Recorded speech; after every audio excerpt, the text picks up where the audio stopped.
syukur kita kehadirat Allah Subhanahu Wa Taala diberikan kita pada malam ini bertemu lagi kita di dalam ilmu usul fiqh, di dalam kita cuba untuk memahami Matnul Waraqat karangan Imam Al-Haramain Al-Juwayni rahimahullah azza wa jalla.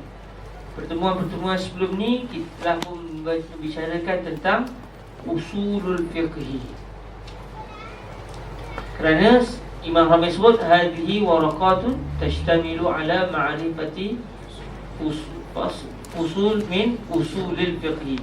Hadhihi waraqat tashtamilu ala ma'rifati usul min usulil fiqh. Daripada kalimah usul al-fiqh kita telah masuk kepada perbahasan yang pelbagai. Apa dia al-aslu lughatan, apa dia al-far'u, kemudian apa dia al-fiqh. Oleh kerana dalam ta'rif al-fiqh disebut al-ahkam, ma'rifatul ahkam syar'iyyah allati tariquha al-ijtihad. Kita pun mula berkenalan dengan 7 hukum yang didatangkan oleh Imam Al-Haramain Al-Juwayni. Alhamdulillah kita telah pun mempelajari 5 hukum. Dan Alhamdulillah kita juga telah menyatakan tentang perbezaan di antara hukum dan juga perbuatan yang berkait dengan hukum.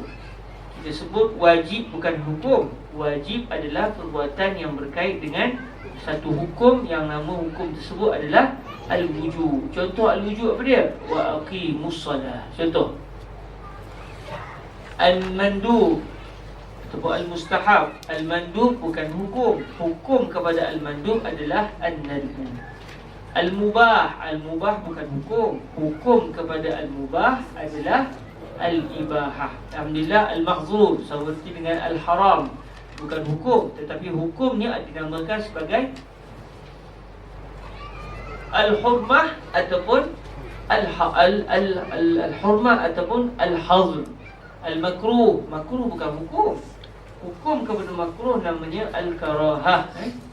Manakala perbuatan yang berkait dengan hukum itu namanya al-makruh. Hari ini kita masuk kepada tambahan yang jarang kita dengar, iaitu as-sahih dan juga al-batil. Biasa orang sebut hukum yang 5 lah, iaitu 5 hukum yang telah kita pelajari: al-wujub, an-nadb, al-ibahah, al-karahah dan juga al-hurmah ataupun tahrim. Yang perbuatannya namanya wajib, mustahab, makruh, haram dan juga al-mubah. Tapi as-sahih dengan al-batil ni macam mana?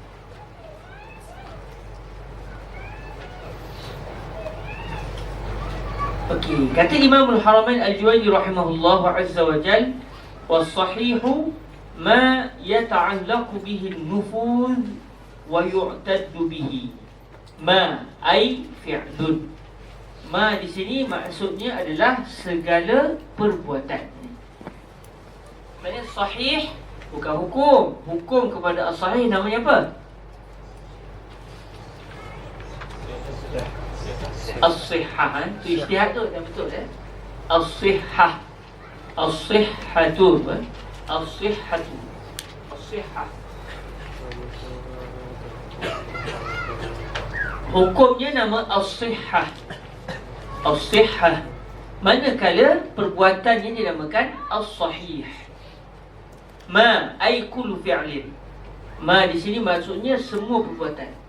Yata'allaqu bihi an-nufuzu. Maksudnya an-nufuz yata'allaqu bi dhalikal fi'l. Jadi bihi itu dhamir kembali kepada ma. Bihi ay bima. Cuma ma tu apa dia? Ma itu adalah fi'lun, kullu fi'lin. Jadi kita boleh kata kullu fi'lin yata'allaqu bi tilkal af'al an-nufuzu. Jadi an-nufuz adalah fa'il kepada yata'allaqu. Yata'allaqu an-nufuz bil fi'li, bidzalikal fi'li. Contoh. Wa yu'taddu bihi. Yu'taddu bihi ay bidzalikal fi'li. Itu ta'rif kepada as-sahih. Apa dia maksudnya? Semua perbuatan yang berkait dengannya akan an-nufuz. Maknanya an-nufuz berkaitan dengan perbuatan tersebut. Apa dia nufuz? An-nufuz kalau ikut asal makna bahasa Arab, sampai sasaran.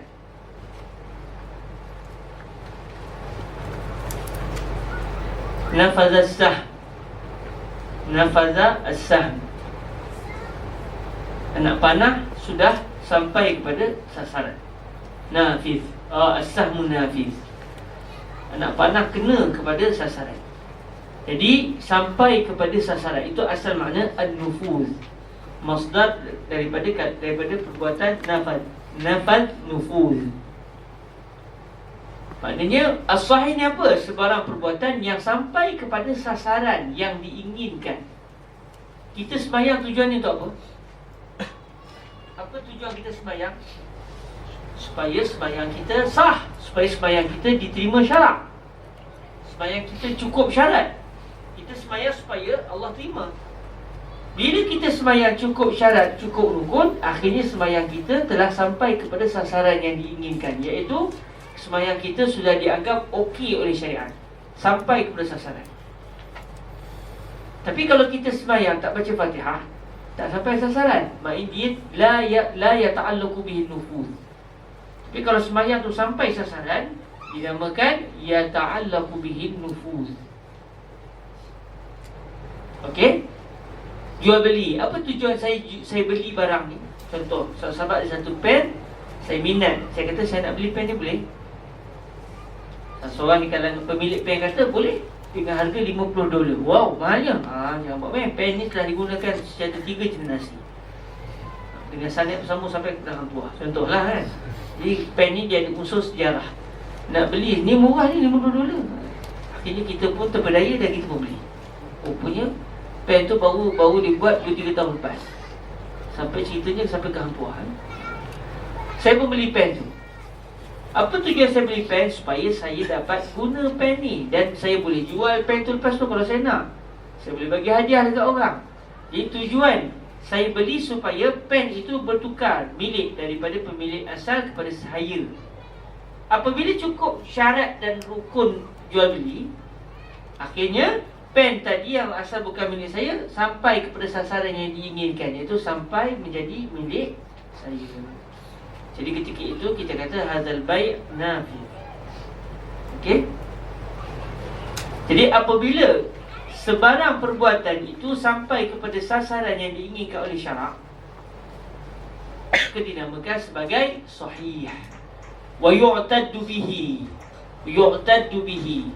Yu'taddu bihi maksud dia perbuatan itu dikira, diiktibar. Maksud dia asy-syari' ya'taddu bidzalikal fi'l. Syariat kita ni Allah Subhanahu Wa Taala mengiktibar akan keabsahan perbuatan tu. Syariat mengiktibar perbuatan ni okey, clear, orang kata, tak ada sebarang cacat celah. Wa yu'taddu bihi. Perbuatan itu diiktibar. Bila dia akan iktibar? Apabila sampai pada sasaran. Okey? Jadi semua perbuatan yang cukup rukun, cukup syarat, maka dinamakan sahih. Lepas tu kita kata hadhihi salatu sahihah. Bila sembahyang tu jadi sahihah? Idza kana al-musalli yatawadda wa ya'ti bi jami'il arkan wa la yaf'al ayya mani' min mawani' as-salah, lam ya'kul asna' as-salah wa la yatakallam.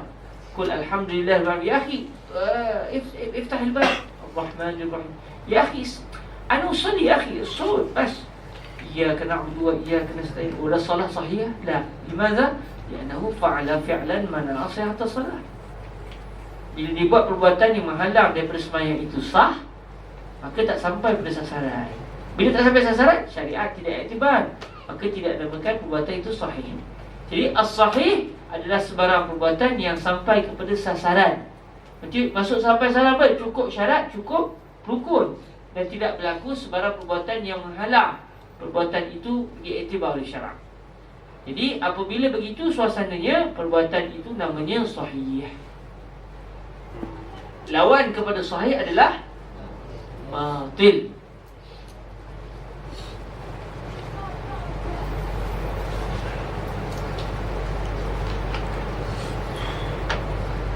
Dalam sebagian nuskhah sebut wal fasid. Tapi bila saya tahqiq mata warakat yang saya miliki, tak ada kalimah wal fasid. Yang ada semuanya wal batil. Tapi kalau kita buka syarah Imam Mahali menggunakan nuskah yang ada padanya wal fasid. Jadi wal fasidu ma la yata'allaqu bihi nufuz. Itu saja. Bukan. Memang sebut sini wal batil. Yang jadi wal fasid tu pada awal-awal tadi. Wal ahkamu sab'ah al wajib wal mandub wal mubah wal mahzur wal makruh wal sahih wal fasid. Dan sebagai nuskah mata warakat. Dan ada saya sebut situ Ada pun yang wal batil, hatta Imam Haramain pun sebut, hatta Imam Mahali atau mana ulama yang huraikan mata semua yang sebut wal batil. Saya silap, maafkan saya. Wal batilu ma la yata'allaqu bihi an-nufuz wa la yu'taddu bihi.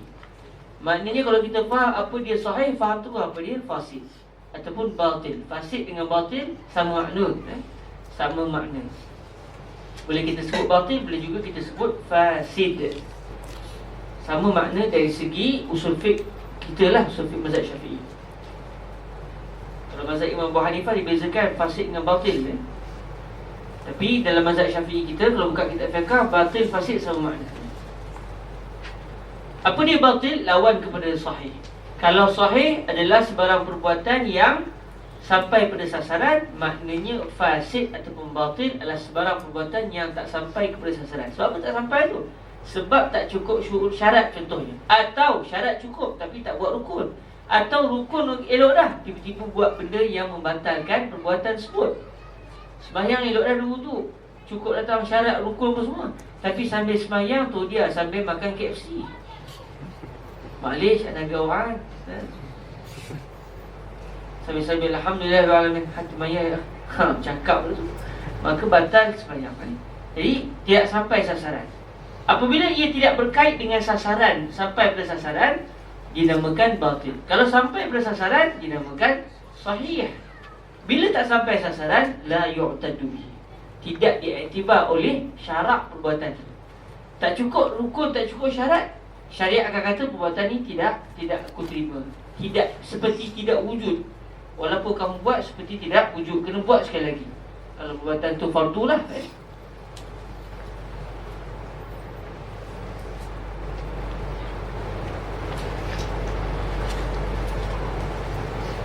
Jadi al-batil lawan kepada al-sahih. Sama erti dengan al-batil juga adalah al-fasid. Al-batil hukum? Bukan. Hukum kepada batil apa dia? Al-butlan. Atau kita boleh juga sebut al-fasad.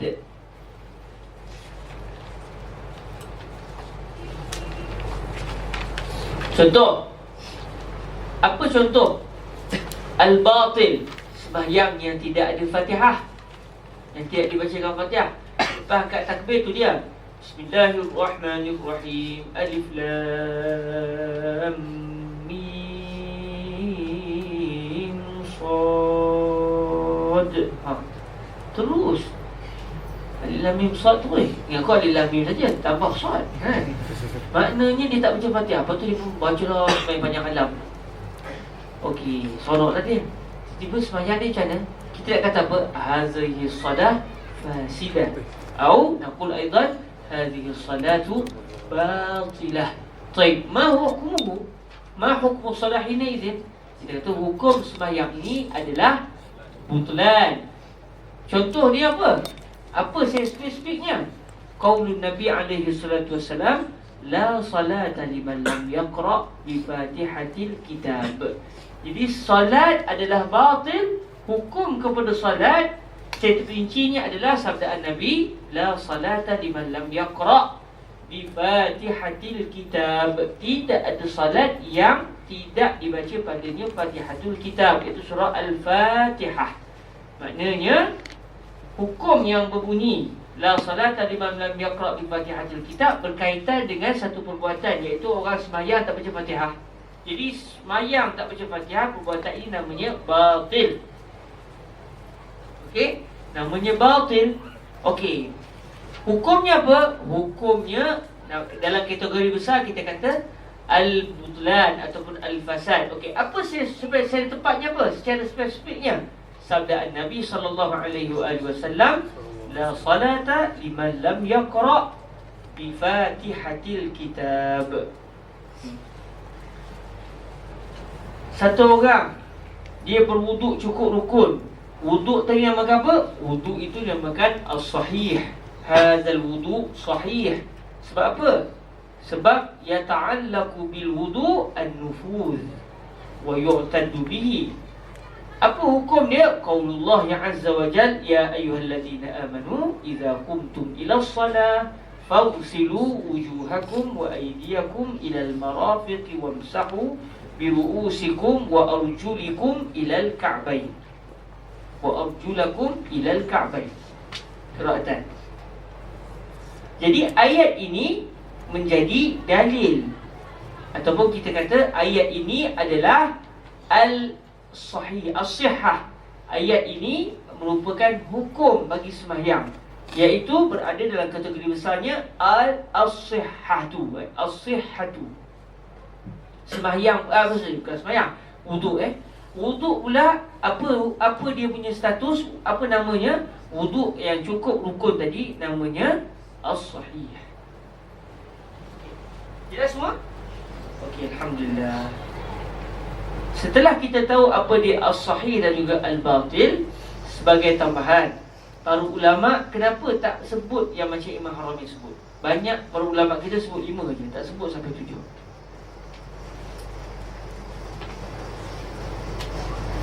Imam Haramain di sini sebut sampai 7. Al-wajib wal-mandub wal-mubah wal-mahzur wal-makruh wal-sahih wal-batil, dengan tambahan as-sahih dan juga al-batil. Para ulama kita suatu menguraikan kitab ini menyatakan yang kuatnya, yang rajihnya, yang muktamadnya dalam ilmu usul fiqh, hukum ada 5 je, bukan ada 7. Jadi Imam Al-Haramain di sini datangkan pendapat beliau. Cuma secara glamour di sisi ulama usul 5 je. Mereka tidak bersetuju dengan Imam Al-Haramain Al-Juwaini yang mendatangkan tambahan 2 hukum, iaitu as-sihhatu dan juga al-fasad ataupun al-butlan. Yang perbuatan bagi as-sihhah namanya sahih, perbuatan bagi al-fasad namanya fasid ataupun batil. Kenapa para ulama tidak bersetuju? Kerana kata mereka, segala perbuatan yang 5 di atas dia akan masuk juga, sama ada sahih ataupun batil. Satu orang sembahyang tak ada wuduk, halal, wajib. Wajib ke sembahyang tak ada wuduk? Tak wajib. Sunat? Tidak. Makruh? Tidak. Harus? Tidak. Sembahyang tak ada wuduk apa dia? Haram. Dalam masa yang sama, dia juga adalah batil. Satu jual beli. Kita beli apa ni, Syekh? Anda jual mak anda punya cincin, anda curi tadi, anda pergi jual. Jual beli itu sah? Tidak sah. Maksud dia batil. Halal? Tak halal. Wajib? Tak wajib. Sunat? Tidak. Haram? Ya. Kita jual apa ni, Syekh? Oh, nasi lemak. Apa special nasi lemak anda? Anda guna nasi lemak bukan daripada lemak santan, guna daripada lemak kelapa sawit. Contoh, lemak kelapa sawit, nasi lemak sawit. Takut orang nak makan kan, nasi lemak sawit. Tak pernah kita dengar tok nenek moyang kita makan nasi lemak sawit. Tapi dia try. Esoknya nasi apa pula? Nasi lemak pinang. Pinang tu saya buat akhirnya keluar lemak. Ini nasi lemak pinang. Makan-makan pengsan orang. Contoh, nasi lemak sawit tadi, orang pun beli. Orang makan, okey, cek dengan doktor apa semua, okey, sihat, bagus. Kata kalau ni, saya bukan orang doktor Doktor kata, elok, tak ada masalah. Jadi dia pula bukan curi sawit orang, memang sawit dia sendiri atau dia beli apa semua clear. Jual beli itu sahih ke batil? Sahih. Wajib ke jual beli? Tak. Sunat? Juga tidak. Makruh? Tak. Haram? Tidak. Habis apa dia? Mubah. Mubah dalam masa yang sama sahih. Satu orang pergi makan petai, makan petai, dia makan petai sembahyang berjemaah. Semayang berjemaah sambil makan petai. Tapi dia makan petai dulu, bukan sambil semayang dia makan petai. Dia makan petai betul, petai jering, lepas tu dengan tempoyak 3 sekali. 3 hari 3 malam turut-turut dia makan benda tu. Dan dia tak gosok gigi. Contoh sangat harum Dia pun pergi semayang. Dia start je Allahu Akbar. Pingsan orang Yang mati-mati, yang pingsan-pingsan. Semayang tu macam mana? Sah ke tak sah? Sah. Sahih as-salatu sahihah. Doktor dah bagi tahu jangan mati orang. Memang awak punya gas karbon monoksida tak tahu lah betul kan? Saya tahu je lah kan. Karbon monoksida daripada awak ni, sebab awak dah 3 hari 3 malam makan petai gila-gila punya makan, boleh menyebabkan kematian. Awak kebetulan ni awak punya imuniti kuat, awak tak mati lah. Tapi orang lain boleh mati. Sebab tu saya sebagai doktor ni, contoh saya sebagai doktor dengan kajian perubatan saya menyatakan jangan pergi semayang jemaah. Semayang seorang-seorang. Dia semayang tutup pintu. Takut anak dan isteri juga qalu. Akhirnya dia tak dengar cakap doktor. Dia pun pergi semayang berjemaah. Dia kata semua orang mati. Sekurang-kurangnya cepat sikit orang masuk syurga dah semayang. Saya bukan bunuh mereka Saya sebut Allahu Akbar. Itu je Dia pun semayang dalam keadaan dia makan petai tadi. Doktor dah kata jangan. Akhirnya mati orang. Semayang sah? Sah. Perbuatan dia semayang tadi wajib. Semayang dari sudut dia semayang wajib lah. Tapi dia semayang berjemaah ketika itu wajib? Tidak wajib. Sunat? Tidak sunat lah. Makruh? Makruh ni kalau tak ada lah sampai mati, tapi orang dia tekan.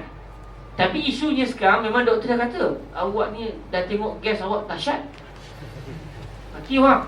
Bahaya Dia tak dengar cakap doktor. Akhirnya mati orang. Jadi sembahyang dia ketika sembahyang berjemaah ketika itu haram. Tapi sembahyang sah. Haram wa sahih. Sembahyang Jumaat berkhutbah, contoh berkhutbah, imam tu dia berkhutbah, dia pakai seluar pendek. Dia kata sekali-sekala sebab minggu lepas dah ikut syariat, hari ni nampak sikit kemodenan Dia pakai baju singlet, nampak pusat sikit. Dia pakai seluar pendek, nampaklah bulu-bulu kaki dia menakutkan itu Singlet pula macam tak perlu diceritakan suasana dia. Sebab kita bukan nak cerita tubuh badan dia tu. Kita nak cerita perbuatan dia tadi. Tak tutup aurat, baca khutbah. Khutbah itu haram. Haram. Sebab khutbah itu dia khutbah kadang-kadang tidak menutup aurat. Sah khutbah? Tidak sah. Dia pakai cantik pula minggu lepas. Minggu depan orang dah bising. Cantik imam khutbah dengan kopiah apa semua. Dia kata alhamdulillah. Semalam kata curi barang orang, curi kopiah imam semua. Dia tak tahu. Khutbah sah? Sah. Haram? Haram. Sah tapi haram. Jadi maknanya kalau kita tengok segala perbuatan kita, tak akan lari sama ada ia sahih atau ia batil. Sahih ataupun batil. Jadi oleh kerana 5 hukum yang awal tu dia akan masuk juga dalam kategori sahih ataupun batil, maka kata para ulama, kalau begitu mengapa kita nak sebut sahih dan batil lagi? Cukup dengan kita menyatakan 5 kategori awal. Itu sebenarnya adalah merupakan hukum. Adapun yang 2 itu kita buka folder baru je, kita susun je. 5 ni dia masuk di mana lagi? Kalau kita lihat dari sudut sah atau tak sah, okey, dia masuk di mana, itu je. Tapi dalam masa yang sama, semua perbuatan dia mesti dia tidak akan lari daripada 5 hukum yang utama tu. Dalam masa yang sama, dia juga boleh jadi sahih, boleh juga jadi batil. Atas dasar itulah para ulama kita menyatakan apa yang dibuat oleh Imam Haramain di sini, ini pendapat beliau. Namun yang glamour di sisi ulama usul, yang muktamadnya dia orang semua hukum berapa? 5. Yang kita belajar dari kecil pun 5. Cuma bila kita baca Mata Waraqah, kita dapatlah tambahan bahawa Imam Al-Haramain pendirian beliau, hukum bukan ada 5 tetapi ada 7. Pendapat beliau.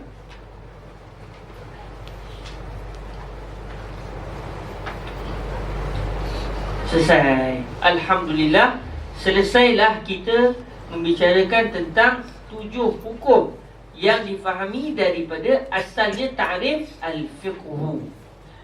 Sebab apa? Sebab al-fiqhu dia punya definisinya adalah ma'rifatul ahkam asy-syar'iyyati allati tariquha al-ijtihad.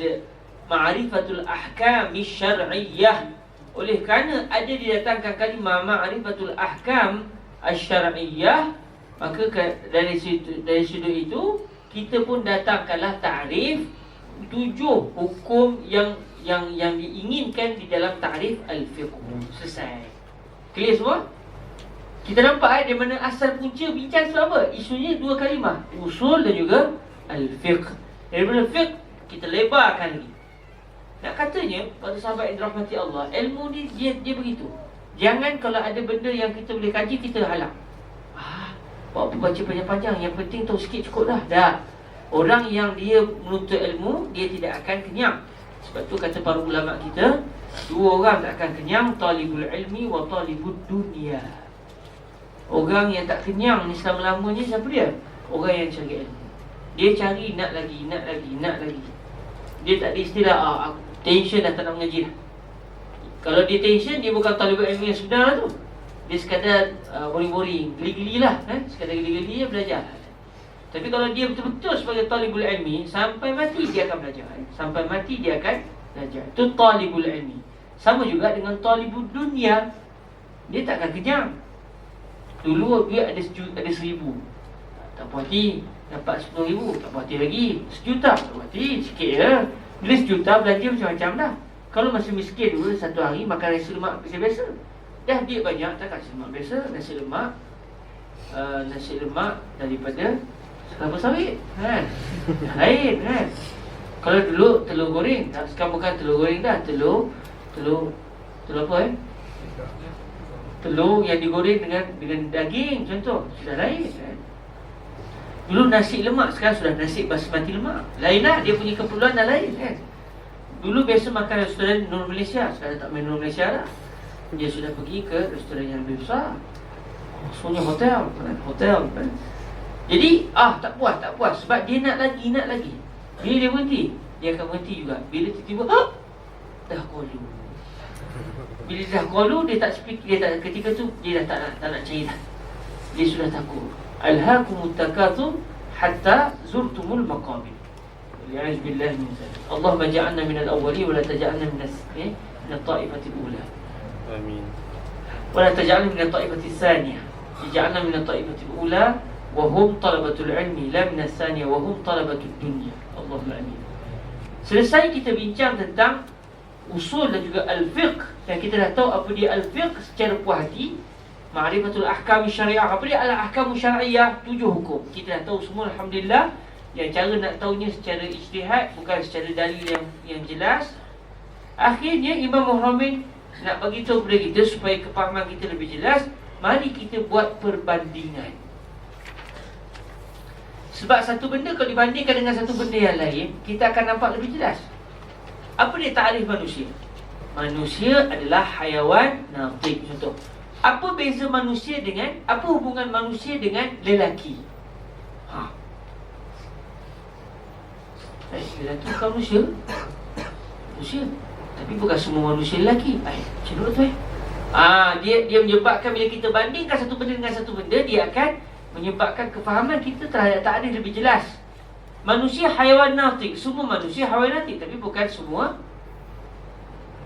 Semua lelaki adalah haiwan natiq, tapi bukan semua manusia adalah lelaki.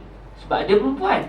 Tapi bukan semua manusia lelaki dan juga perempuan. Ada yang satu lagi namanya khunsa muskil. Khunsa muskil dia tidak bersalah Dia tidak bersalah sebab dia memang diciptakan Allah ada 2 lah kemaluan. Dia buat macam mana? Dia panggil khunsa muskil. Ashkalana fanushkilu. Kita tahu dia lelaki perempuan, selesai. Segi hukum pun dia jadi pening. Dia tak boleh jadi imam kepada khunsa sesama dia. Dia ada pertubuhan khunsa muskil. Dia ada satu pertubuhan sebab itu pertubuhan khunsa muskil. Apa hukum dia?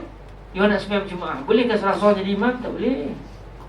Habis dia ada meeting semua. Dia kena pakai tudung. Semua pakai tudung. Bila sembahyang Jumaat, kita baru je baca fiqh kan. Yang mengajar pun sama muskil juga macam tu kan.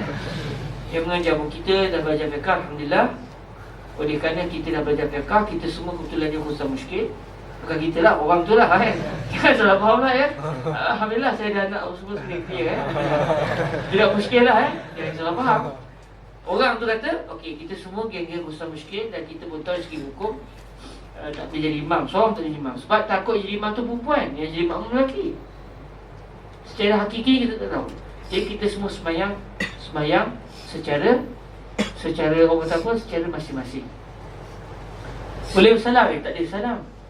Sebab apa? Sebab kita muskil. I tak tahu you lelaki ke perempuan. I pun tak tahu I lelaki ke perempuan. Kalau I perempuan, you perempuan, tak apa. Tapi kalau I perempuan, you lelaki, macam mana? Kita dah salam tak ada ni. Jadi tak ada pegang, takut batal wudu. Lain pula. Okey, dia dengan orang perempuan, khusam muskil dengan orang perempuan, boleh tak khusam muskil jadi imam? Boleh. Sebab kalau dia lelaki, dia boleh jadi imam. Kalau dia perempuan, boleh jadi imam. Tapi kalau perempuan jadi imam, boleh khusam muskil jadi makmum? Tak boleh. Takut dia lelaki. Jadi memang dia muskil tu. Okey, maknanya khunsa muskil pun manusia. Ada satu lagi khunsa yang tak muskil tapi mengada-ngada. Itu satu masalah lah. Dia memuskilkan kita tapi dia tak muskil sebenarnya. Dia tahu, dia jelas, clear Dia pergi tukar tu masalah dia lah kan.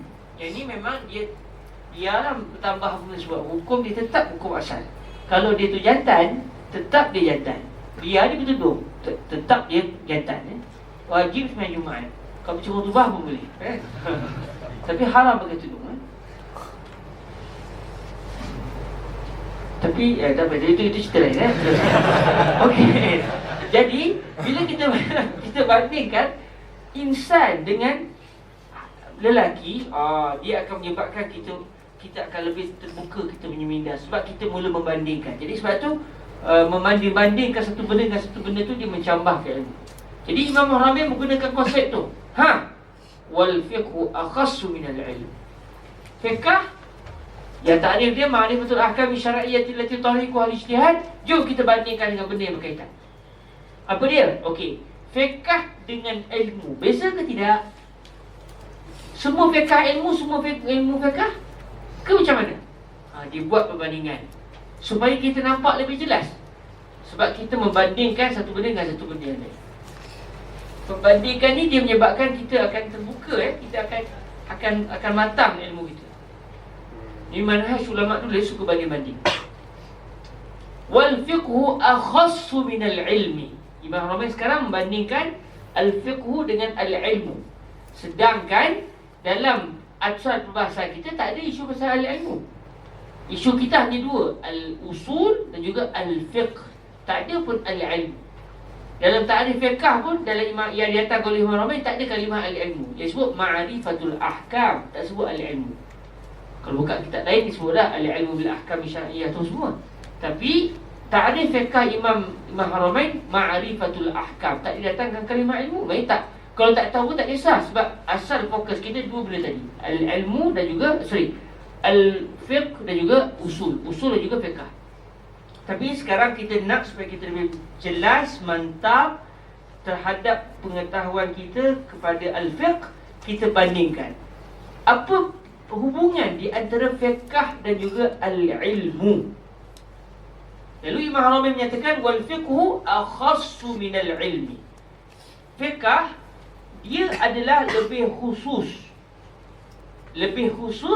daripada ilmu. Maksudnya ilmu lebih umum, manakala fiqh lebih khusus. Maksudnya apa? Macam yang kita pernah belajar matematik dulu, satu bulatan besar, dalam bulatan besar ada bulatan kecil. Bulatan kecil itu termasuk dalam bulatan besar, tapi bahagian bulatan besar yang tak termasuk bulatan kecil, dia tak termasuk dalam bulatan kecil. Itu bulatan besar, maknanya lebih umum.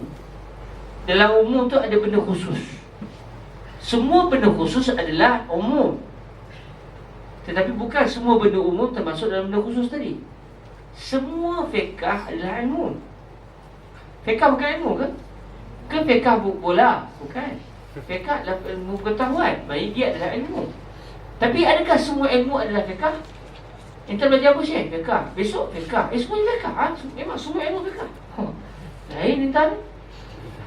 begitu, ada fiqh, ada mantik, ada usul fiqh. Jadi ada macam-macam ilmu. Yang maknanya bukan semua ilmu adalah fiqh. Tapi fiqh ni ilmu ke tidak? Ilmu. Tapi fiqh bukan semua ilmu. Fiqh adalah ilmu, tetapi bukan semua ilmu adalah fiqh. Okey. Macam lelaki dan juga manusia. Semua lelaki adalah manusia. Ke ada lelaki bukan manusia? Dia lelaki tapi bukan orang. Habis apa? Tak. Bila sebut lelaki, mesti dia orang. Ikut bahasa kita lah. Kalau bahasa Arab, Az-Zakar. Az-Zakar, lelaki manusia puya, jantan puya. Tapi kalau ikut lahjah bahasa Melayu kita, dia sebut lelaki, maka dia akan menyebabkan kita akan faham dia adalah manusia. Kita tak kata, entah punya lembu lelaki ni cantik lah. Aku kita dengar, awak ni ada masalah apa ni kan? Macam ni bahasa awak kan. Jadi semua lelaki adalah manusia, tapi bukan semua manusia adalah lelaki. Kerana di sana ada perempuan, di sana ada khunsa muskil kan? Okey, jadi konsep yang begini, satu bulatan besar, satu bulatan kecil, ini dinamakan umum wa khusus mutlaq. Ni kita akan jumpa dalam ilmu mantik. Jadi ikutkan kalau Ustaz Syukriah. Ilmu ni saling kait mengait jangan saya belajar usul fiqh je, tak belajar mantik, pingsan nanti. Ni sebab ilmu ni saling kait mengait. Sebab tu kita letakkan marhalah satu ni jangan tinggal walaupun satu kelas tu. Yang fiqh kena ikut, mantik kena ikut, lepas mantik nanti akan baca akidah dalam masa yang sama. Ada juga fiqh tu semua kena ikut belakang. Kita susun supaya adik-adik mantap setahun ni semua ilmu asas selesai. Lepas tu naik setapak lagi selesai. Kau dah 2 tapak tu, lepas tu nak pergi terbang sendiri, nak pergi kelas masyarakat mana-mana pun dah tak kisah. Bukan kena belajar kat ruak Jawi je, hidup mati bersingan ruak. Tidak. Ruak Jawi ni kelas pengajian, tapi bukan semua tempat pengajian adalah semata-mata ruak Jawi. Maknanya dia adalah umum dan khusus mutlak juga. Ruak Jawi adalah tempat pengajian, tapi bukan semua tempat pengajian adalah ruak Jawi. Maknanya kalau adik-adik pergi majlis, tak pergi majlis mana? Majlis kat Muzdalifah. Itu siapa asal? Asal ada tak ada. Ada tak saya kalau Jawi? Masalah pula kan. Jadi atas sini untuk belajar. Okey, apa saja tempat belajar silakan. Tapi oleh kerana kelas yang di Mesir ni macam-macam, ada tinggi ada rendah. Masuk-masuk tu dia baca Minhajul Usul, usul fiqh tu. Kita ni mata warakab tak belajar. Memang pengsan nanti. Mereka orang yang lain macam lah kan. Dia kitab first dia belajar kitab tinggi tu, dan dia faham dah tu. Itu lain macam orang yang lain sikit lah kan. Tetapi kebiasaan manusia tak, dia perlukan kepada tangga-tangga, dia perlukan kepada step. Jadi kita bersusun untuk lapis satu. Saya harap lapis satu ni jangan tinggal. Kalau ada kelas lain, jangan tinggal yang ni. Melainkan kalau kita dah power dengan ilmu tu. Contoh, Ruak Jawi letakkan kelas fiqh, kita baca kitab Nailul Rajab. Sebenarnya kita pernah baca Matan Syujah, tapi masalahnya Matan Syujah dia besar kan. Dia lebih luas. Jadi perbahasan dia tu tak lepas tau. Jadi kita kecil. Dulu kita pernah baca kitab yang lebih kecil Pernah kita cadang nak baca Matan Syujah, tapi tak lepas. Sebab dia tak lepas tahun. Dia akan lebih baca laju-laju tak selesai. Kita bukan nak khatam kitab, kita nak khatam dan faham betul-betul. Jadi sebelum ni baca kitab yang agak rendah, tak lepas juga. Akhirnya kita pilih kitab Nailul Rajab. Kebetulan dalam ramai-ramai ni, dia kata Nailul Rajab apanya? Di Malaysia dulu kami baca kitab Mu'nil Muhtaj. Kebetulan dia daripada sekolah tu, dia daripada kecil lagi, ayah dia umur 4-5 tahun tu hafal Minhaj lah. Dia tak hadi warakat dah. Alhamdulillah Al-Bardil Jawad. Dia jawab terus.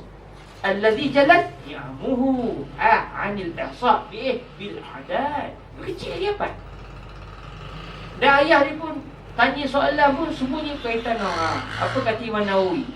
Halal ke haram? Okey, mana syahid berkata Imam Nawawi? Keluar terus. Tiba-tiba datang Mesir, takkan nak baca tu. Tak kena. Dia dah tinggi. Jadi okey, terus.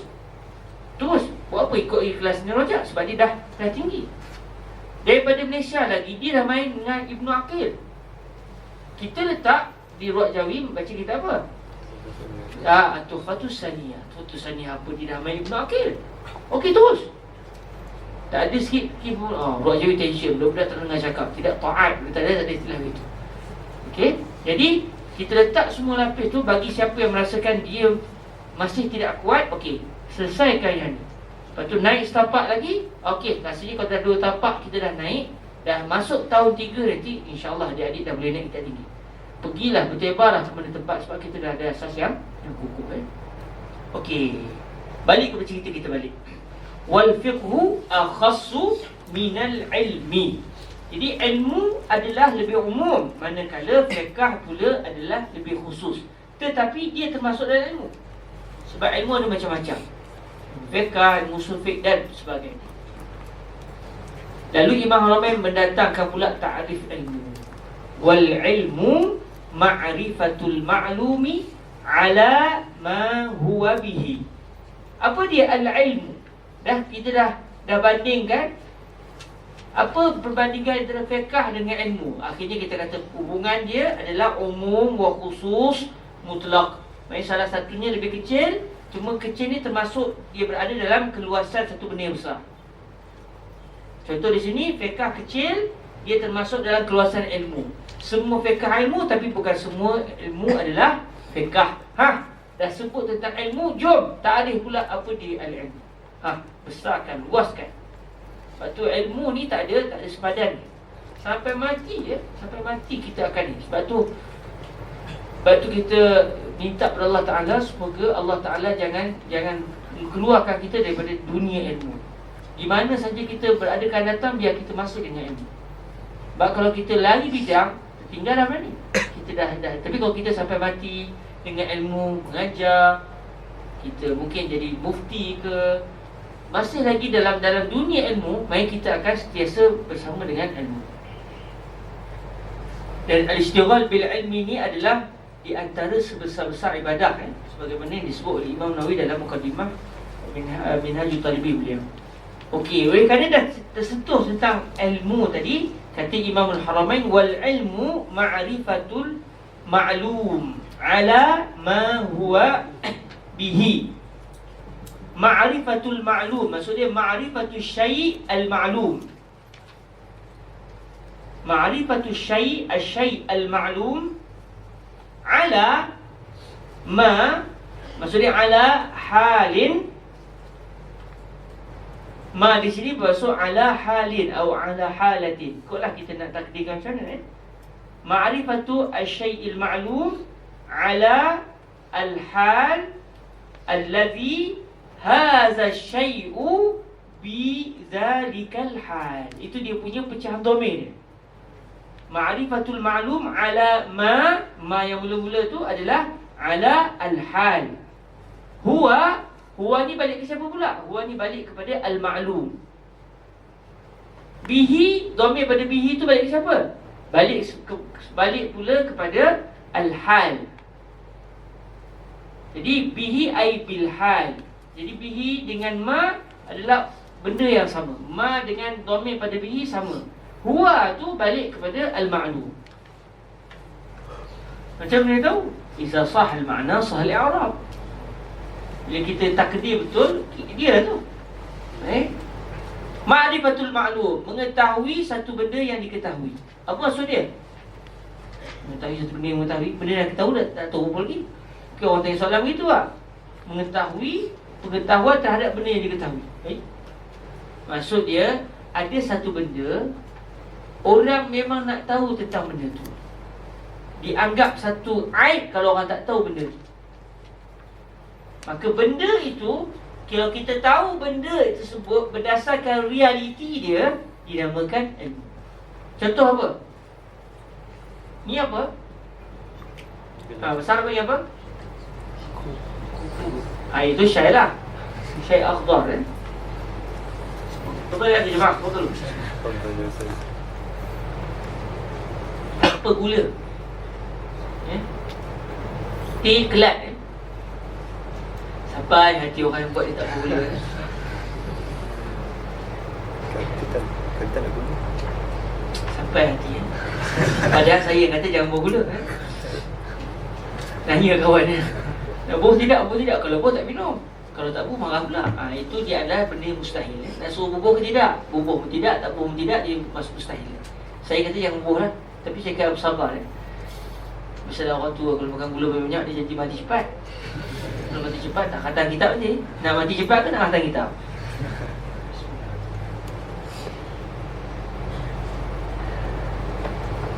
Okey, gelas ni agak-agak orang nak tahu tak ini apa?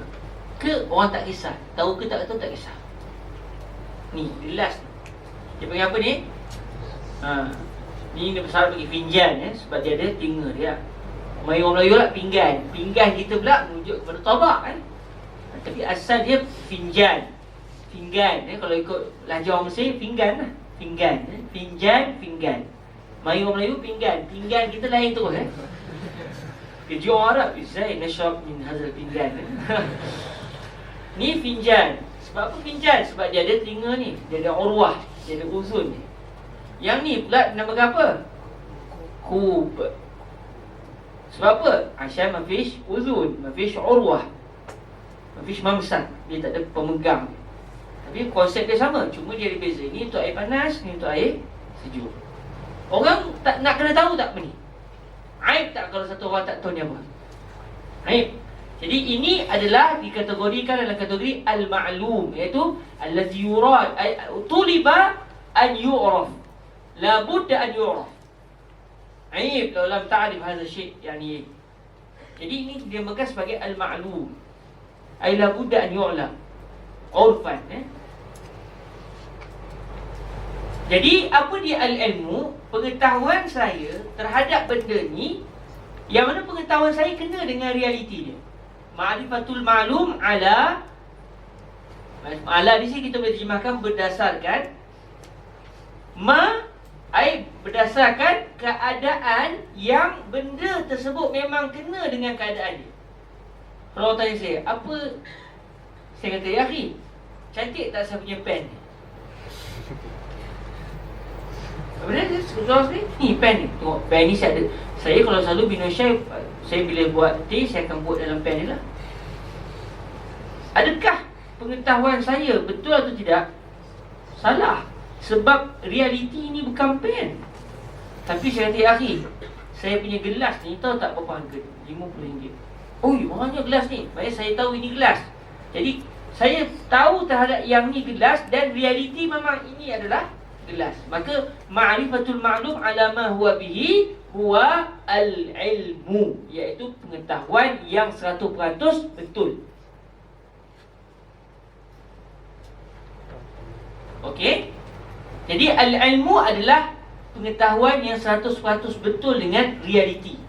Ma'rifatul ma'lum ay ma'rifatu syai'il ma'lum ala ma huwa bihi, ay ala al-halah allati hadzal ma'lum bitilkal halah. Kena dengan realiti, pengetahuan kita kena dengan realiti, namanya betul. Satu-satu kata, ya akhi, raya puasa dah dekat dah ni, kita sekarang bulan Syawal. Kita kata, anta ma'indak ilm, anta lasta bi'alim, anta khair yani, rabbuna yusahih. Imam Majnun, Imam Jahil. Betul ya? Sebab apa? Sebab dia tahu satu benda tapi tak kena dengan realiti. Tapi kalau dia kata nahnul an fi tis'ah atau fi thamaniyah Zilhijjah, Abu, Kamis, Jumaat, Sabtu, Ahad, 8 ini Rabu itu dah itu dah jahil Ini Kamis, Jumaat, Sabtu, Ahad. Raya apa? Ahad kan? Raya Ahad 8, 9, 10. Yang 7, 8, 9, 10. Kamis, Jumaat, Sabtu, Ahad. Hari 7 Zulhijjah. Kalau satu orang dia pergi ingat, dia kata hari ni 9 Zulhijjah, maka dia itu bukan alim. Tapi kalau dia kata hari ni 7 Zulhijjah, 7, 8, 9, 10, maknanya sangkaan dia, pengetahuan dia bahawa hari ini adalah 7 Zulhijjah dinamakan al-ilmu. Sebab kena dengan realiti dan 100% adalah betul. Clear? Dah disebut tentang ilmu. Tengok dipecah. Asal-asal nak banding je. Fiqh dengan ilmu apa kaitan? Okey. Kau dah tahu dia punya hubungan, apa dia ilmu? Ilmu gini-gini. Bila ilmu, apa lawannya? Sebab kita tadi ilmu kena dengan realiti. Kalau tak kena nama apa? Namanya al-jah. Lalu Imam Ramai sebut wal jahlu tasawwuru syai'i. Dia tak sebut ma'rifah. Imam Ramai tak sebut ma'rifah sebab dia bukan pengetahuan. Kalau yang tadi dia pengetahuan betul, pengetahuan yang kena dengan realiti. Manakala al-jahlu pula sangkaan yang tak kena dengan realiti. Tasawwuru syai', dia membayangkan satu benda ala khilafi ma huwa bihi. Ala khilaf ma ay ala khilaf al-halah allati huwa ay hadha syai' al-mutasawwar bihi ay bitilkal halah. Pecahkan domain tu supaya kita tahu dia punya cerita dia balik ke siapa. Ala khilafi ma itu adalah al-halah, keadaan, huwa ay hadha syai' bihi ay bi tilkal halah. Okey, al-jahlu dia apa? Tasawwur syai', sangkaan seseorang terhadap satu benda. Tasawwur syai', sangkaan terhadap satu benda. Maksudnya tasawwurul insan asy-syai'a. Sebab benda tu sendiri dia tidak boleh menyangka, dia tidak boleh menggambarkan, dia digambarkan. Jadi berlaku syai' tu dia adalah idafat masdar kepada maf'ul. Sebab asalnya tasawwurul insan asy-syai'a. Cuma bila dia buang al-insan, dia tu datangkan asy-syai', jadi asy-syai' tu asalnya adalah maf'ul bih. Jadi berlakulah mudhaf, idafat dia mudhaf itu adalah masdar, mudhaf ilaihnya adalah maf'ul. Ini penting sebab kadang-kadang kita boleh silap makna. Contoh, kita kata ghafarallahu zamba rasulillah, lianna sayyidatina Aisyah qala wa qad ghafarallahu ma taqaddama min dzambika. Dzambika ay zamba rasulillah, dosa nabi. Maksudnya nabi ada dosa. Itu kalau kita faham, kalau mudhaf itu adalah perbuatan yang disandarkan kepada fa'il. Jadi Rasul buat dosa, mustahil sebab Rasul tidak ada dosa, sebab maksum. Maksud dia Allah telah mengampunkan dosa orang lain yang dilakukan kepada-Mu. Jadi berlaku mudhaf itu adalah masdar, manakala Rasulullah itu menjadi maf'ul. Dosa orang terhadap Nabi, dengan sebab sayangnya Allah pada Nabi, dan Nabi tak redha umat Nabi ini diazab oleh Allah, maka Allah mengampunkan segala kesilapan umat kepada Nabi. Jadi kita kena balik. Tapi kalau kita tak tahu perkara ini, kita akan salah faham. Kita kata Nabi ada dosa. Ini Sayyidatuna Aisyah sebut ucapan itu depan Nabi dan Nabi tak kata apa. Jadi berlaku ikrar. Dan Nabi tidak akan senyap kalau benda itu tak betul. Dan Nabi tak kata apa, memang betul Nabi ada dosa, tapi dia bercanggah pula dengan masalah ismatun Nabi.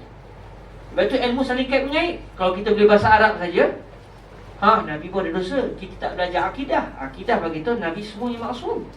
Jadi ilmu ni saling kait mengait. Lepas tu tak boleh kalau kita boleh bahasa Arab saja, lepas tu kita rasa okey khalas, kita boleh baca semua kitab, tak payah berguru dah. Jangan. Dengan sebab ilmu dalam satu bidang semata-mata boleh menyebabkan satu orang tu jadi sesat segala-galanya. Sebab tu setiap orang dia kena tengok dia dalam bidang apa dia bercakap. Ni cakap semua benda. Saya kalau belajar saya berhak cakap semua benda. Adanya. La usah kata lam ya'rif laqad al-khilaf. Kalau lah orang yang tak tahu tu tak cakap, dia tahu dalam bidang dia bercakap dalam bidang dia. Bidang dia tahu, dia kata saya tak tahu dalam bidang. Dan saya akan kurang perbalahan. Tapi yang jadi perbalahan sebab apa? Yang tak erti pula cakap juga. Apa dia al-jahlu tasawwur syai' ala khilafi ma huwa bi. Macam contoh tadi, ya akhi, nak tak beli pen ni? Kita pandang ni. Pen, kenapa dia bukan pen? Siapa yang tak kata ni pen pendek umur. Biar pendek, biar panjang. Gila kata, ini bukan pen. Maknanya orang yang mengatakan ini pen, dia sudah membayangkan ini adalah pen, sedangkan bercanggah dengan realiti. Maka sangkaan yang salah itu dinamakan al-jahlu. Okey, sangkaan yang salah itu dinamakan al-jahlu. Okey. Saya akan mendarat sekarang. Kita hari ini kita Boleh lewat sikit sebab tak lepas lah. Syekh kat dalam, kita hurai, Syekh dengar. Biar Syekh, walaupun Syekh saya kadang-kadang tengok juga, Basu Mubashir tahulah rahsia kita. Tapi saya tak lepas nak mengajar kalau Syekh saya tu. Walaupun Syekh kata, saya pun kata tak apa, pelajar-pelajar tak ramai lagi. Biar ramai sikit. Alasan lah kan. Padahal kalau Syekh dah balik, ramai kata ramai, saya mula je. Sebab kita kena punctual. We must be punctual. Punctual. Sebab itu akhlak Islam kan. Lepas sangat. Siapa yang tak lewat ada hal tu tak apalah. Tapi kalau dia kata lepas setengah 40 tak apa lagi. Ikut masing-masing lah kan. Ikut dia punya imam masing-masing kan. Okey. Selesai semua. Saya nak berhenti ni. Semua gembira dah kan. Sebab saya kena berhenti awal. Kalau saya berhenti awal. Okey. Perasan tak ada satu kelainan sikit di antara ucapan wal fiqhu akhassu min al-ilm dengan wal ilmu ma'rifatul ma'lum ala ma huwa. Kalimah ilmu di dalam ucapan wal fiqhu akhassu min al-ilm dengan kalimah ilmu pada ucapan wal ilmu ma'rifatul ma'lum ala ma huwa. Ada beza tak dua tu? Ilmu yang disebut mula-mula dengan ilmu yang disebut nombor dua. Ada beza tak? Fiqh lebih kecil daripada ilmu. Maksudnya fiqh adalah ilmu, tapi bukan semua ilmu adalah fiqh. Apa dia ilmu? Pengetahuan yang 100% betul. Kena dengan realiti. Kalau tak kena dengan realiti, bukan ilmu namanya, jahil. Al-jahlu jadi. Siapa perasan? Ada tak beza di antara ilmu yang disebut mula-mula dengan ilmu yang disebut nombor dua? Sama je. Fiqh adalah termasuk di dalam keyakinan. Mustahil salah. Sebab dia adalah ilmu.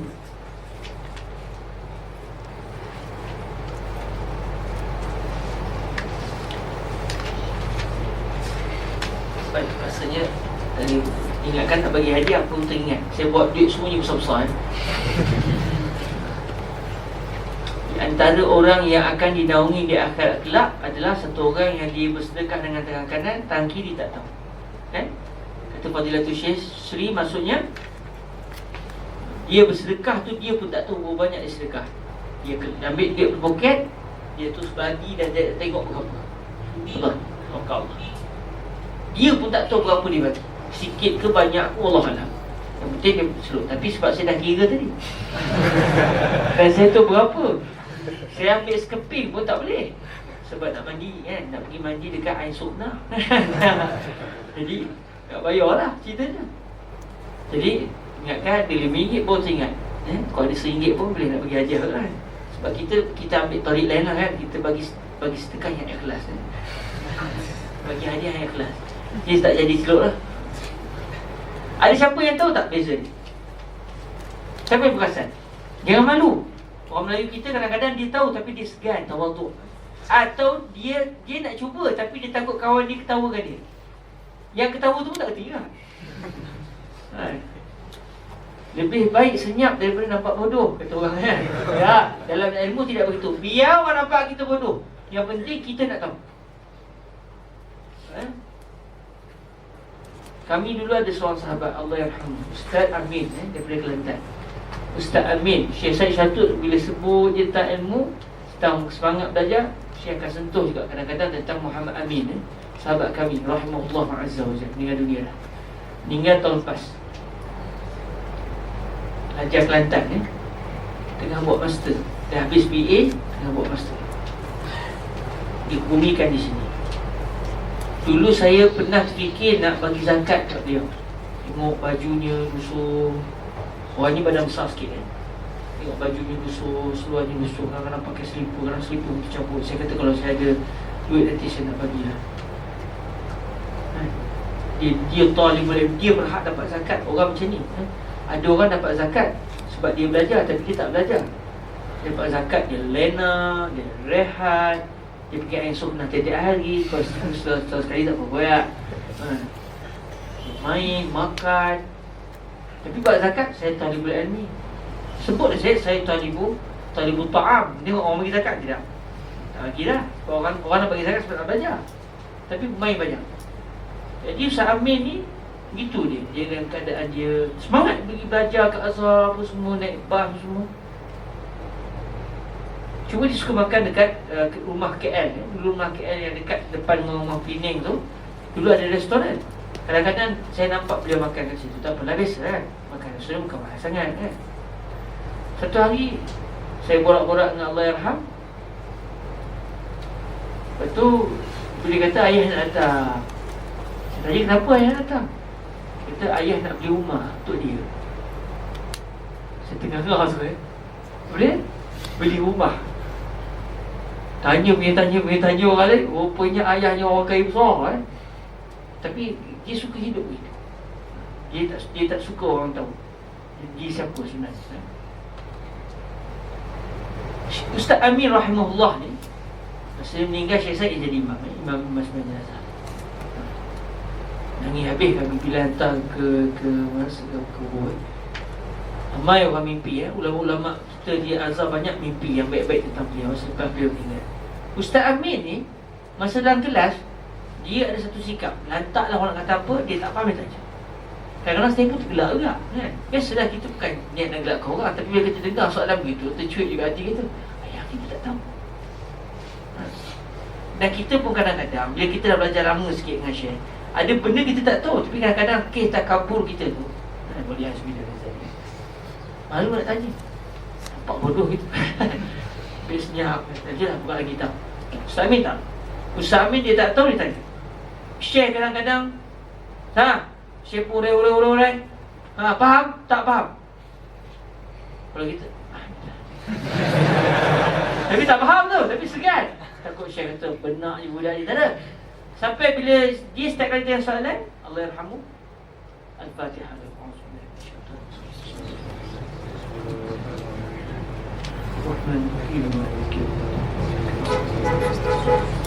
Ihdinas siratal mustaqim, ghairil maghdubi 'alaihim.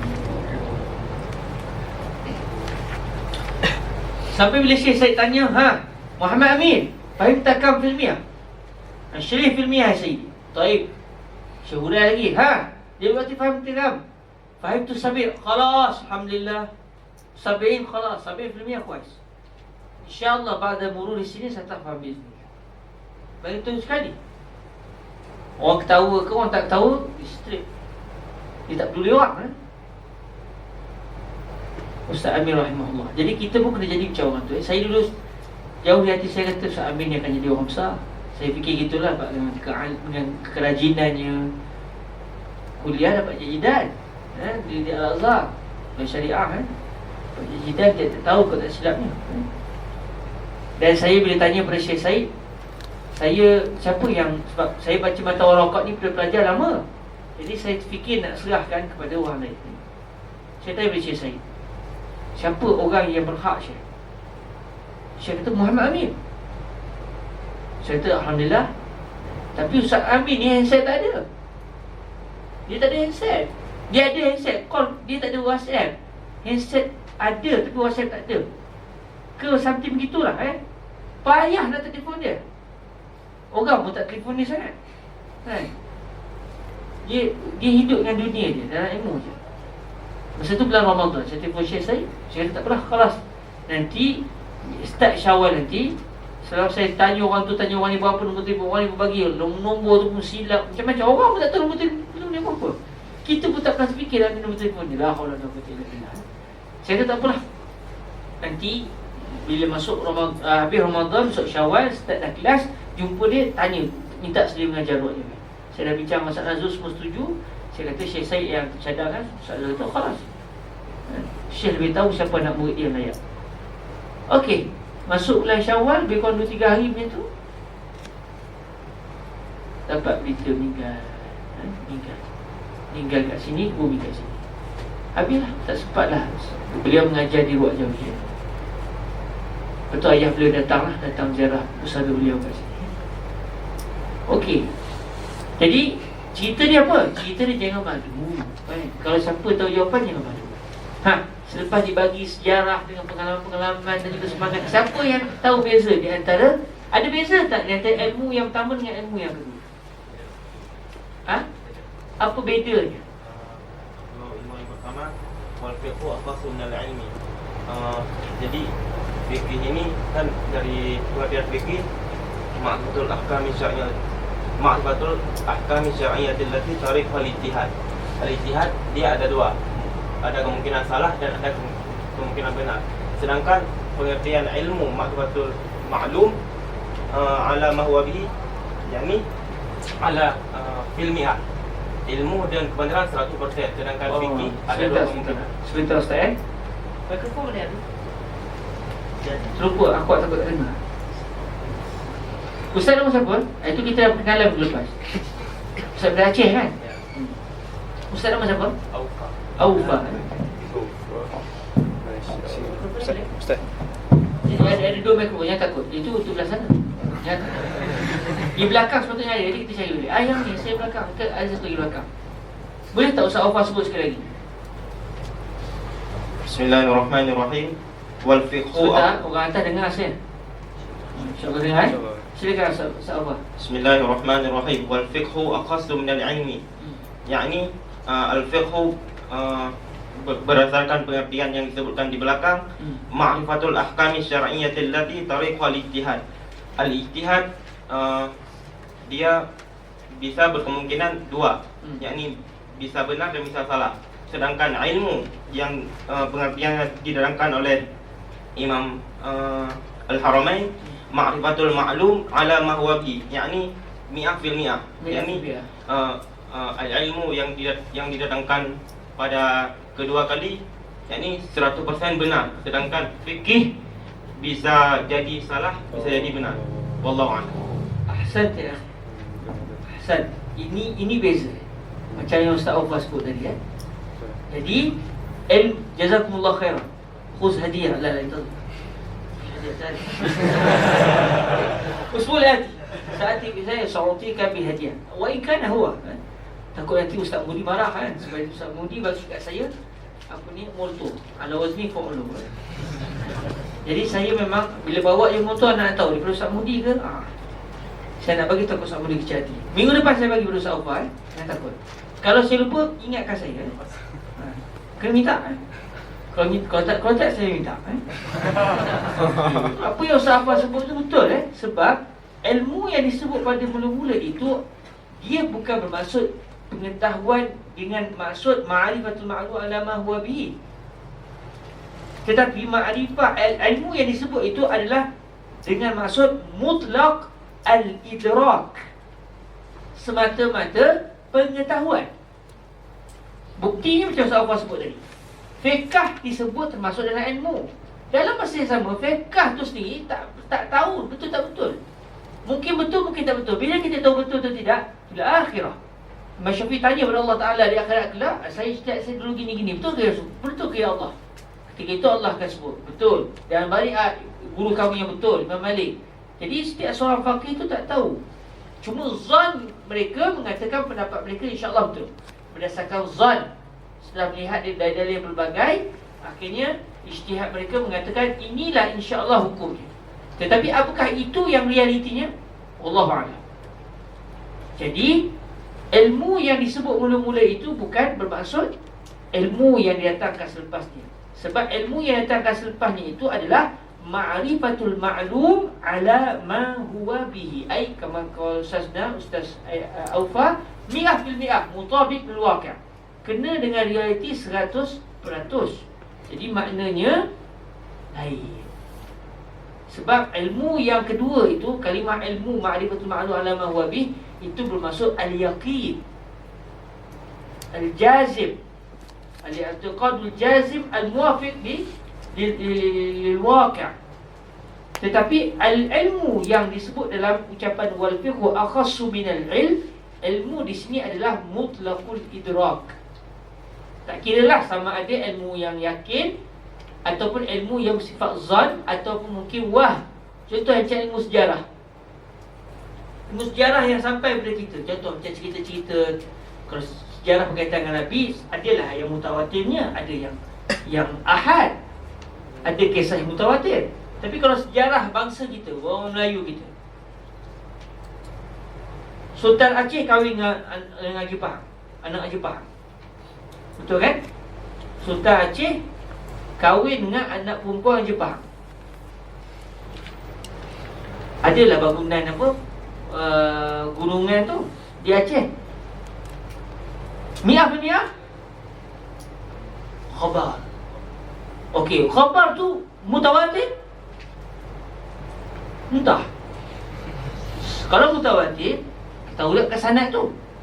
Tapi tak, yelah orang kata, siapa orang tu? Sudah, saya pun tak ingat siapa. Tak pasti. Cuma sekarang sudah tersebar. Tetapi betul ke setiap zaman tu sama itu? Tak pasti. Tapi zon yang kuat insya-Allah sebab ada buktinya. Cerita sejarah ada, lepas tu bukti bangunan pun ada. Kalau ada dalam catatan manuskrip lagi kan, maknanya zon yang kuat.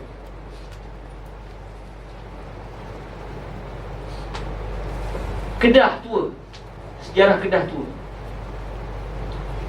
yang mengatakan, saya kampung saya di Kedah tu di mana? Kampung saya di Bidung Kedah. Merbuk, kawasan Merbuk. Kawasan Bidung dekat dengan Lebah Bujang. Lebah Bujang dekat dengan Yan tu ada kampung Aceh. Sebab ayah saya kata mungkin kita ni daripada darah Aceh. Tapi tak tahulah, tapi yang pasti mak saya orang Minang. Cuma ayah tu kita main mana abah tak tahu. Tapi kemungkinan daripada Aceh juga. Sebab kata orang Aceh banyak kawasan kami. Supaya ada kampung Aceh lagi di ayah. Dia pun sampai cakap Aceh lagi. Cuma kami ni tak cakap Aceh lah, kami cakap Kedah lah. Kedah tua. Okey, di kampung di Lembah Bujang tu, dia ada candi Lembah Bujang. Di satu tempat candi tu ada satu binaan, orang kata candi, tetapi ahli sejarah berpendapat ini bukan candi, ini masjid.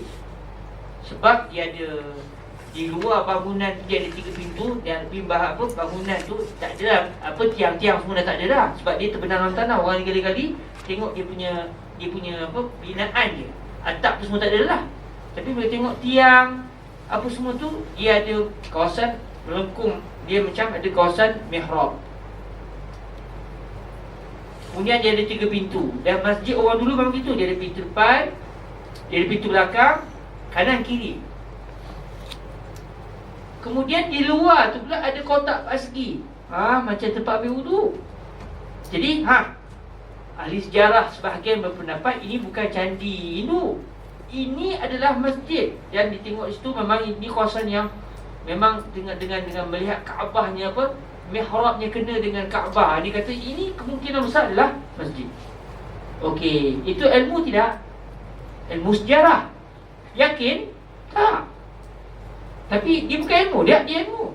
Maksud dia ilmu dengan maksud idrak, bukan ilmu dengan maksud al-i'tiqad, al-jazim, al-muwafiq lil waqi' adali. Dia bukan maksud ilmu yang kedua tu. Dia bukan maksud. Jadi subhanallah, Imam Haramain seakan-akan ingin berseloka dengan kita. Siapa faham, tak faham sudah, dia kata. Walaupun kitab ni ilmu mubtadi'in, tapi saya nak bergurau dengan ahlul ilmi sikit. Fiqh adalah lebih khusus daripada ilmu. Betul tak betul? Betul. Ilmu apa dia? Ilmu adalah pengetahuan yang yakin 100%. So, pasal-pasal tak pasal. Kita belum baca sekali lalu, okey clear dia, semua tak ada siapa pun angkat tangan tu. Tapi bila saya timbulkan berfikir, akhirnya Ustaz Aufar faham. Dan saya rasa ramai juga yang faham tapi segan. Jadi maknanya kadang-kadang satu kalimah boleh banyak makna. Okey, satu kalimah boleh banyak makna. Di sini ini adalah konsep dipanggil dalam bahasa Arab dipanggil al-istikhdam. Konsep ini dinamakan konsep al-istikhdam. Digunakan satu kalimah mula-mula, kemudian kalimah yang kedua adalah kalimah yang sama tapi dibawa makna yang kedua. Ini merupakan konsep bahasa Arab yang indah, konsep balaghah dalam bahasa Arab. Tapi dalam bahasa Melayu kita tak ada rasa ucapan begini. Kita mungkin boleh petikan. Tapi bila orang Arab yang memang main dengan bahasa, dia kata, subhanallah, Imam Haramain dahsyat. Dia main dengan bahasa. Dia guna tu kalimah, dia lari terus dengan makna yang lain. Contohnya apa? Kata para ulama kita, contohnya dalam satu bait syair disebut idza nazala as-sama'u bi ardi qaumin. Idza nazala as-sama'u bi ardi qaumin ra'aynahu wa in kanu ghidaba. Wa in kanu ghidaba. Idza nazala as-sama'u bi ardi qaumin ra'aynahu wa in kanu ghidaba. Idza nazala as-sama'u bi ardi qaumin, apabila nazala as-sama'. Sama' di sini bukan maksud langit tu jatuh mati orang habis, tidak. Sama' ni maksud dia air hujan. Apabila air hujan turun kena kepada tanah satu kaum, ra'aynahu, kami pun mengambil berat dengan dengannya. Nya tu balik kepada siapa? Alhamdulillah bahasa Arab ada muzakkar muannas. Ardun muzakkar muannas. Muannas. Dia kata ra'aynaha, dia kata ra'aynahu. Balik kepada siapa? Sama. Idza nazala as-sama'u, sama' muzakkar.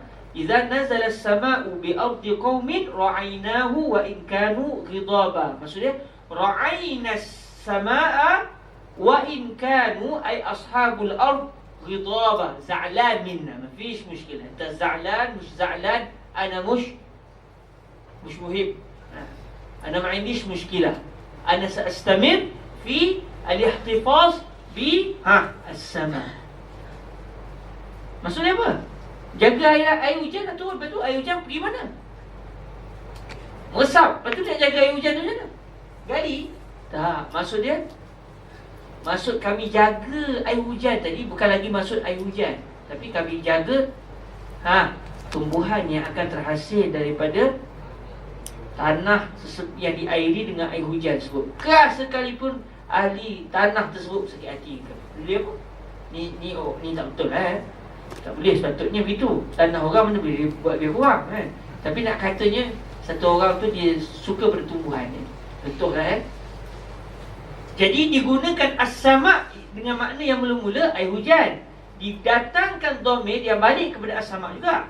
Maksudnya kalau dia nak bagi clear tepat-tepat, dia akan sebut idza nazala as-sama'u bi ardi qaumin ra'ayna as-sama' wa in kanu ghidaba.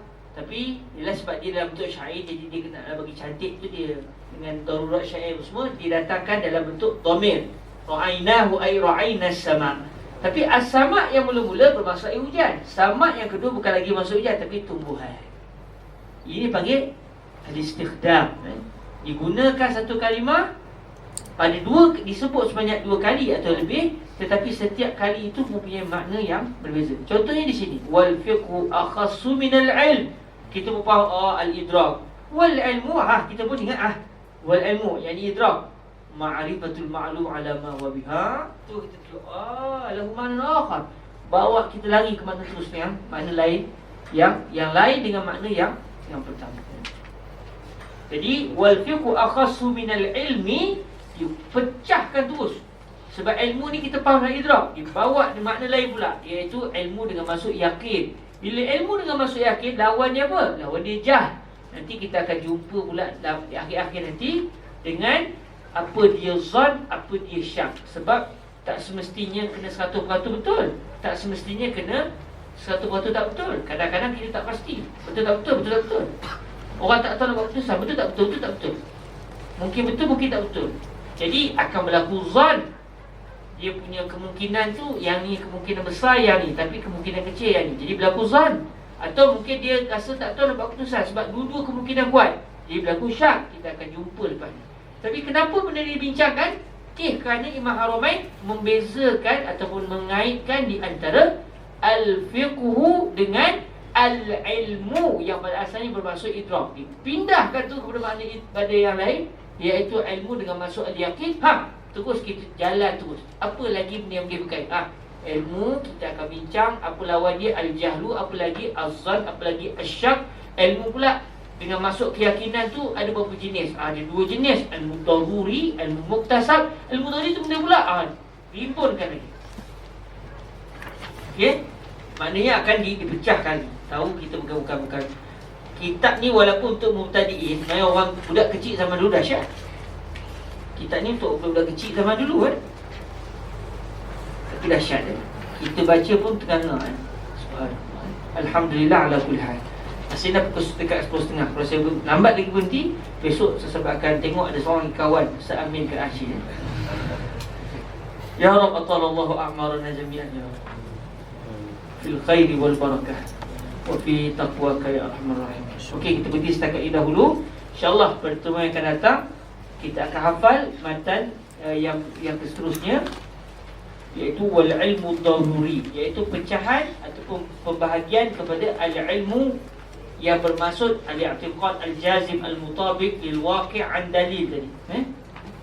Keyakinan 100% dipecahkan pada ilmu daruri dan juga ilmu muktasab. Alhamdulillah. Ada sebarang soalan sebelum kita tangguhkan majlis?